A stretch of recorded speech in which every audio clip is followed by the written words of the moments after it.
la semaine en beauté avec, l'exercice 8 de pyramide. Donc comme celui que vous avez fait, jeudi, c'est, un pyramide où vous devez trouver, des briques pour le premier étage qui va vous permettre ensuite de passer au second, troisième, quatrième. Comme répéter, mais je le redis, ça fait pas de mal, prenez votre temps. Si vous faites une erreur sur cette brique-là ou cette brique-là, ça va fausser votre résultat ici, ça va fausser votre résultat ici et ici, forcément ça fausse votre résultat final. Donc, ce n'est pas une course de vitesse, prenez votre temps. En revanche, c'est du calcul mental, donc il faut que ça se passe dans votre tête. Donc il faut développer des stratégies pour arriver à calculer plus vite. Donc ça veut dire qu'on maîtrise bien certaines bases, comme une dizaine, c'est 10 unités. On maîtrise bien ses compléments à 10. Sinon, effectivement, on va avoir un petit peu plus de mal. Mais c'est pas impossible quand même. Allez, on commence par celui-là pour une fois. Donc là, j'ai quelque chose. Je vais mettre les points d'interrogation partout. Tiens, hop. Je sais pas pourquoi je ne l'ai pas fait avant, mais on va faire comme ça maintenant. Donc là, je dois additionner ce point d'interrogation avec 10 pour que ça fasse 11. Donc j'ai mon point d'interrogation là, plus 10, qui sont égales à 11. Normalement, là, vous savez que 11, vous devez vous dire, 11, c'est 10 plus 1.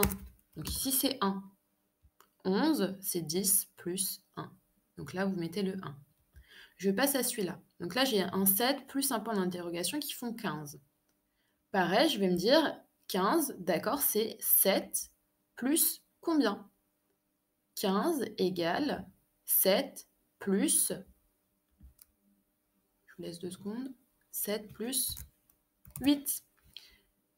Normalement, vous vous rappelez, hein, les doubles, 7 plus 7, 14, donc 7 plus 8, ça fait 15, ou alors 8 plus 8, 16, donc 8 plus 7, ça fait 15. J'enlève 1 ou je rajoute 1 en fonction du double, si jamais le double, ça m'aide.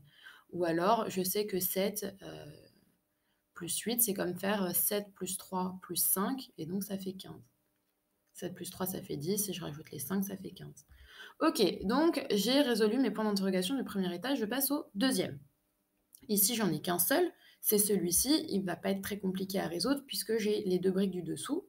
8 plus 1, donc là, il n'y a pas de mystère, hein, 8 plus 1, ça fait 9, ça doit fuser la réponse normalement. Ensuite, l'étage supérieur, je commence à attaquer des calculs un tout petit peu plus compliqués, et encore, on va commencer par celui-ci. Donc celui-ci, premier point d'interrogation, c'est 9 plus 11. 9 plus 11, combien est-ce que ça fait? Et là, d'où l'importance de connaître ces compléments à 10, puisque vous savez que normalement, 9 plus 1, ça fait 10. Donc 11 plus 9, ça fait 20. Là, j'ai une nouvelle dizaine avec les unités qui se créent. D'accord? C'est comme si j'avais 10 dizaines, 9 dizaines, une unité. Et 9 unités,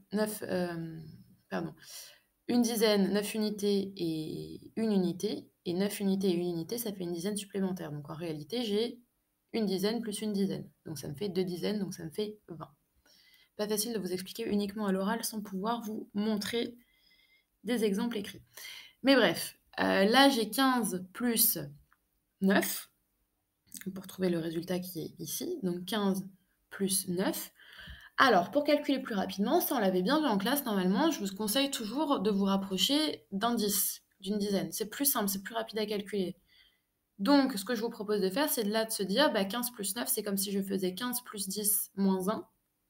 Donc, je fais d'abord 15 plus 10. 15 plus 10, ça fait 25. Et ensuite, je retire 1, puisque 9, c'est 10 moins 1. Donc, ça me fait 24. Si vous avez une autre méthode de calculer qui vous permet de calculer rapidement, pas de problème, hein, je ne vous force pas à utiliser la méthode plus 10 moins 1. Et ensuite, le résultat final, c'est 24 plus 20, et ça, normalement, aucun problème, ça fait 44. Je peux vérifier, hein. 24, c'est 2 dizaines, 20, c'est 2 dizaines. J'ai bien 2 dizaines plus 2 dizaines, 4 dizaines, et là, j'ai 4 unités et pas d'unité ici, donc juste 4 unités, et j'ai bien 4 unités là. Et là, j'ai terminé ma pyramide. Donc voilà, essayez de développer des stratégies, révisez bien vos compléments à 10 si vous êtes encore un petit peu hésitant, ce n'est pas un problème. Essayez de visualiser avec des Lego, des briques, les dizaines, comme vous pouvez. Et on va continuer de toute façon pendant les vacances à explorer les pyramides.